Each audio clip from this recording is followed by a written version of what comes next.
Fala pessoal, nessa questão da GV, ele fala que o paralelogramo ABCD indicado na figura é tal que o segmento BE mede 1/4 do lado BC, o segmento DF mede 1/4 do lado AD e G é a interseção dos segmentos que ligam E com F e A com C. E ele pergunta o quanto a área do triângulo GCE supera do triângulo GAF, né, em porcentagem. Então, primeiro, eu sei que os lados opostos de um paralelogramo são do mesmo tamanho. Então, BC e AD são, em medida, iguais. O exercício quer que a gente divida o BC por 4 e o AD por 3. Então, em vez de eu chamar o lado do paralelogramo de x e ter que trabalhar com fração quando eu for dividir essa medida por 4 e quando eu for dividir essa medida por 3, eu vou estabelecer um valor maior para esse lado, sei lá, 5x, 6x, 12x, certo?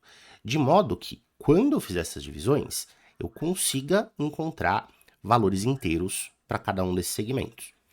Se eu quero dividir em 4 partes e em 3 partes simultaneamente, né, o menor número que é divisível por 3 e por 4 ao mesmo tempo é o MMC de 3 e 4. E o MMC de 3 e 4 é 12. Então, em vez de chamar o lado do quadrilátero, né, do paralelogramo, de x, eu vou chamar de 12x.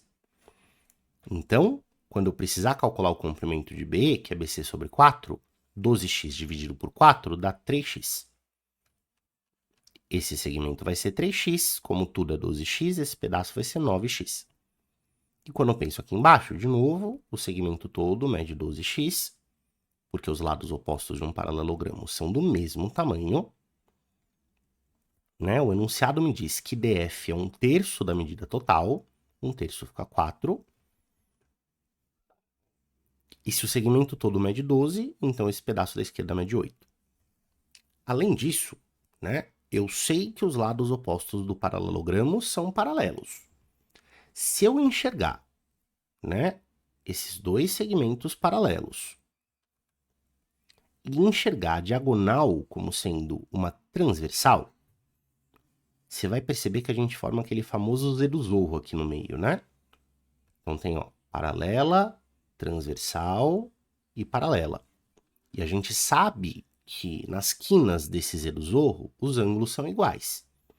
Então, se aqui tiver um ângulo de medida alfa, no vértice aqui A vai ter outro ângulo também de medida alfa, né? Eles são ângulos alternos em relação a essa transversal. Da mesma maneira, se aqui tiver um ângulo beta, esse ângulo aqui vai ser beta também. Né? Porque, de novo, você tem aquela figura da paralela, paralela, transversal, paralela. Então, os ângulos aqui da quina são idênticos. Isso já garante, né, mesmo sem a gente enxergar esse parzinho de ângulos opostos pelo vértice aqui ao redor do G, isso já garante que os triângulos GCE e GAF são triângulos semelhantes. O triângulo GCE é semelhante ao triângulo GAF, já que eles possuem exatamente os mesmos ângulos. Se eles são semelhantes, né, eles têm o mesmo formato e tamanhos distintos. Um deles é a versão ampliada do outro. Para eu calcular quanto que o triângulo GCE é maior do que o triângulo GAF, eu posso comparar os lados, as bases desses triângulos.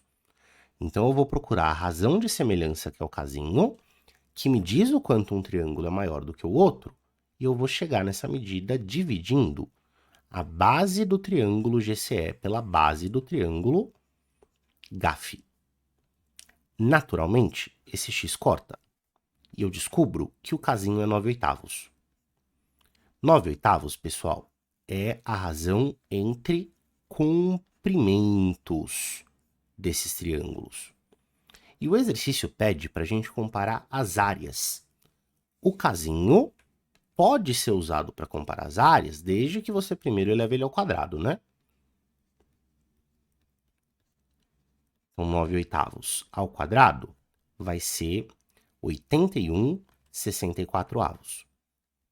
Isso sim vai ser a razão entre as áreas.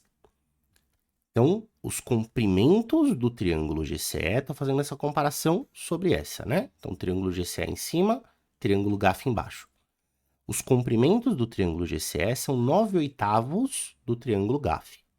E a área do triângulo GCE é 81/64 da área do triângulo GAF. Então, GCE é 81/64 da área do triângulo GAF. Mas quanto que é esse 81/64? Se você fizer essa divisão, você vai chegar no belíssimo valor 1,265625. Então, é 1,265625 vezes a área do GAF.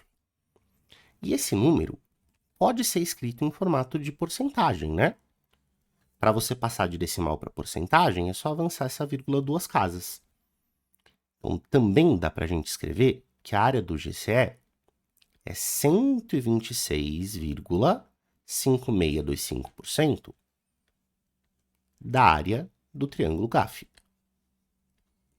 Bom, esse número é muito grande, eu não preciso trabalhar com um número com tantas casas decimais assim, concorda? Até porque o enunciado pediu esse valor aproximado. Então, eu vou dizer que essa área é aproximadamente 127%. Está bem perto dos 127%, né? 127% da área do triângulo GAF. E se ele é 127% da área do triângulo GAF, quer dizer que essa área é aproximadamente 27% maior do que essa. Isso faz com que a alternativa A seja a alternativa correta nesse exercício. Tá bom? Espero que você tenha entendido. Até mais.